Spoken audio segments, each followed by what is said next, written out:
Eddie. Il était une fois, dans une ville, vivait une très gentille petite fille nommée Eddie. Eddie avait perdu ses parents quand elle était bébé, alors sa tante s'occupa d'elle. Sa tante aimait beaucoup Eddie. Elle jouait à des jeux avec elle et lui chantait des berceuses. Mais quand Eddie grandit un peu, le travail de sa tante changea. Elle devait maintenant travailler dans une ville nouvelle et lointaine, et l'endroit où elle travaillait n'était pas adapté aux enfants.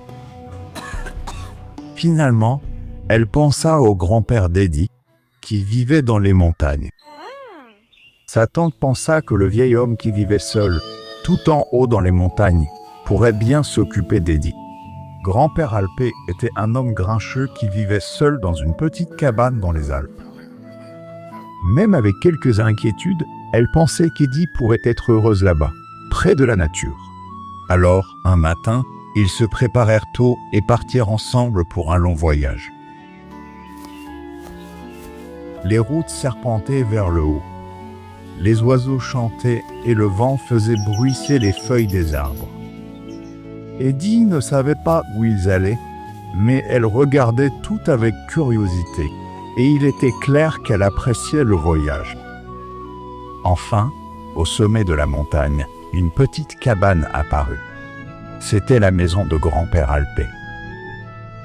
Sa tante prit la main d'Eddie et la conduisit à la cabane. Et c'est ainsi que la toute nouvelle aventure d'Eddie dans les montagnes commença. Bien qu'il vive loin des gens et tout seul, grand-père Alpé était secrètement heureux que sa petite fille soit venue, mais il ne le montrait jamais. Sa tante dit au revoir à Eddie et partit pour son propre voyage. Grand-père prépara un joli lit dans le grenier pour la gentille petite fille. Eddie, qui aimait déjà son grand-père qu'elle venait de rencontrer, était très heureuse. Cette nuit-là, elle sentit pour la première fois ce que c'était que de dormir à la belle étoile. Son grand-père lui dit même qu'elle devait faire un vœu quand une étoile filante tombait. Lors de sa première nuit dans la cabane, Eddie souhaita des choses merveilleuses pour tous ceux qu'elle aimait. Dès qu'elle ouvrit les yeux le matin, Eddie vit une énorme chose poilue et se redressa, surprise. Cette chose douce et câline était le chien fidèle de son grand-père, Joseph.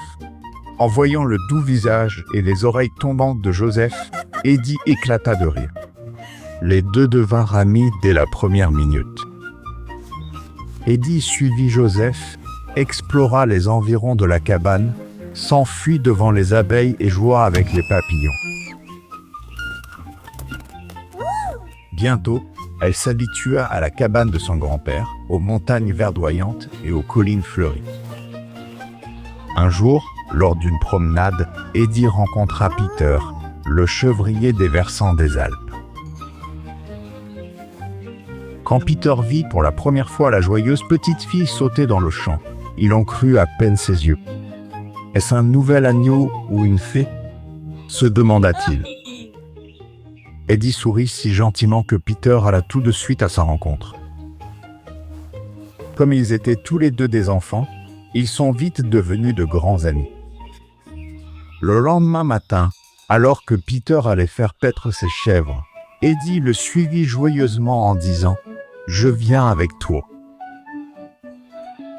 Sur les sentiers de montagne, les chèvres sautillaient pendant qu'Eddie courait sans cesse après Peter. Parfois, elle trébuchait sur des pierres et tombait. Parfois, elle criait avec enthousiasme quand elle voyait un écureuil.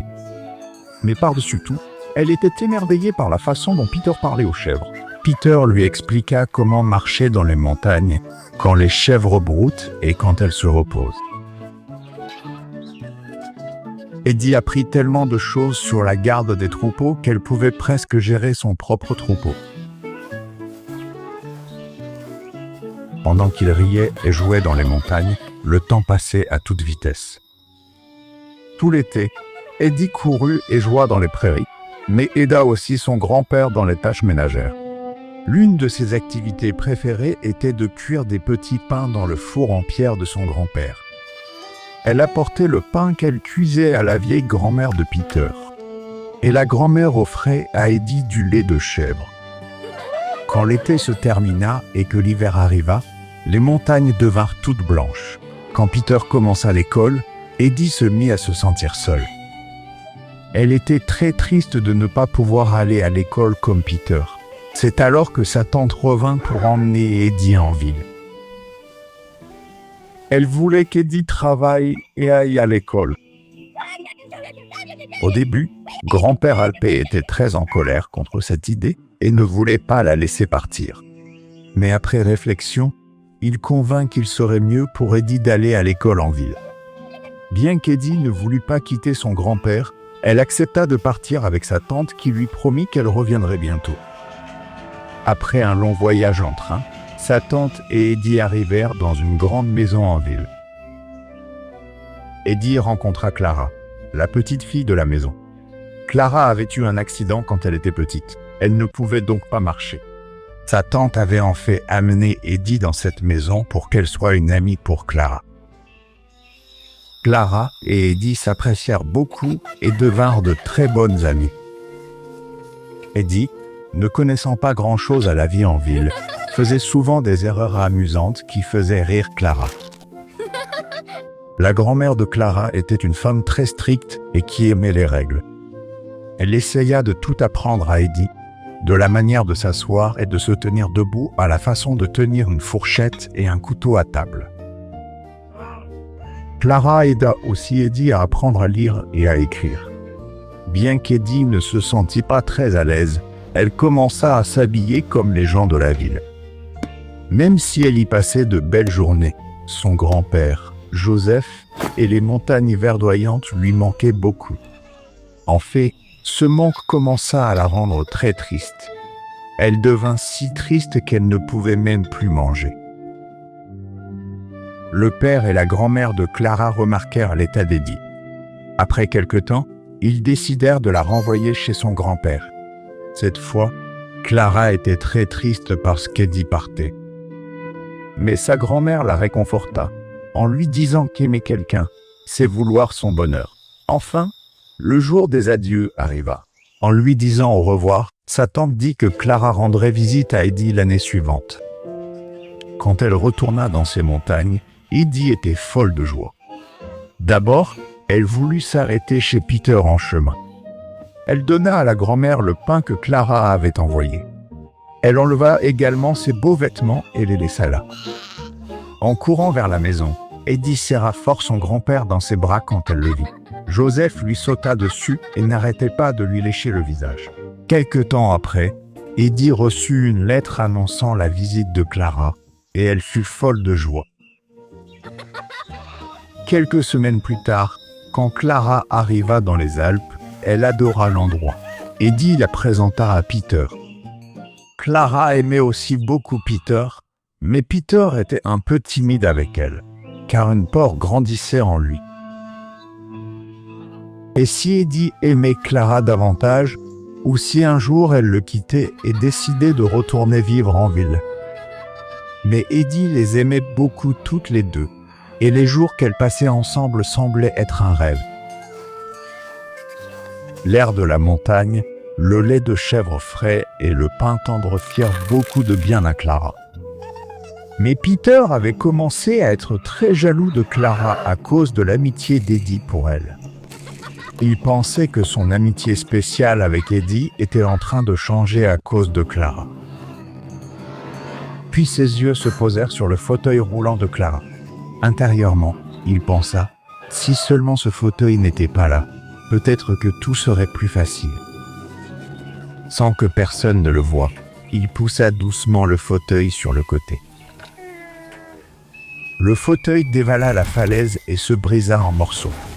À cet instant, un étrange regret emplit le cœur de Peter. Sans son fauteuil roulant, Clara eut peur au début, mais Eddie lui tint la main et lui donna du courage. Chaque matin, elles sortaient ensemble. Au fil des jours, les jambes de Clara se fortifièrent et sa respiration devint plus aisée. Un matin, Clara se leva et fit quelques pas sans l'aide d'Eddie. À ce moment-là, elle rit de joie et a serré Eddie dans ses bras. « Je te dois ça, dit-elle. Quand sa grand-mère est venue lui rendre visite et a vu Clara debout, elle a été remplie d'une joie incroyable. Les larmes aux yeux, elle a remercié grand-père et Eddie. À ce moment-là, Peter a eu profondément honte de ce qu'il avait fait. Il a avoué que c'était lui qui avait poussé le fauteuil roulant de Clara en bas de la pente. Réalisant à quel point il avait eu tort, il s'est excusé auprès de tout le monde. Voyant son regret, Eddie et Clara lui ont pardonné car une véritable amitié pouvait recommencer en admettant ses erreurs et en présentant des excuses sincères. Et le plus beau, c'est que Clara pouvait maintenant marcher. À partir de ce jour, les trois sont devenus des amis encore plus proches. Leurs rires se sont répandus dans les montagnes, leurs sourires se sont mêlés au vent. Quand Clara et sa grand-mère se sont dit au revoir, elles ont promis de revenir l'été prochain. Parce que les vraies amitiés, une fois qu'elles commencent, durent pour toujours.